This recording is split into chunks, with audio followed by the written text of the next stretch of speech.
Double Mocha Blues. Written by Tyora Moody. Read for you by Kirsten Daddio.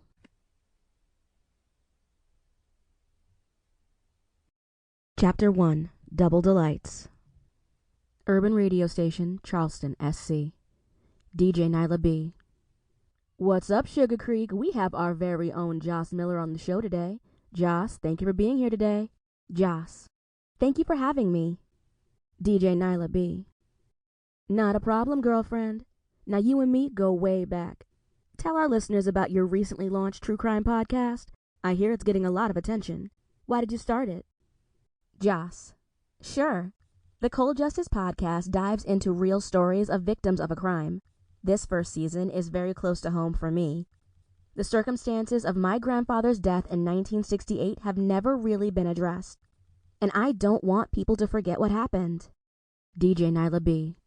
I feel you, girl. It takes a lot of courage to delve into personal and often painful stories. Can you give our listeners a glimpse into your grandfather's case? Joss. Absolutely. My grandfather, August Manning, was a beloved member of this community.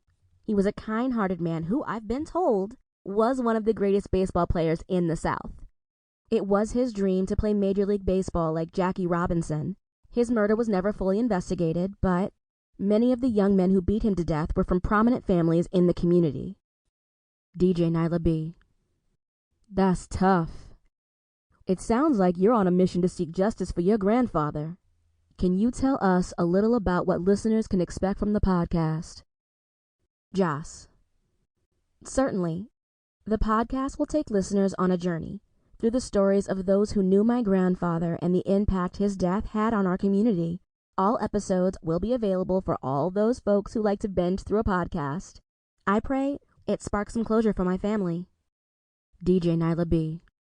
Well, Joss, your passion and dedication are truly inspiring. Thank you for joining us today. We'll be eagerly tuning in to the Cold Justice podcast and supporting you. Joss, thank you so much for having me. Monday, September 12th, 3:30 p.m. It's finally happening. You did it, Joss. A sharp, burning pain zapped my hand, diffusing my burst of joy. Ouch! My hands shook as I carefully put the carafe back on the warmer, not wanting to cause any more injury to myself.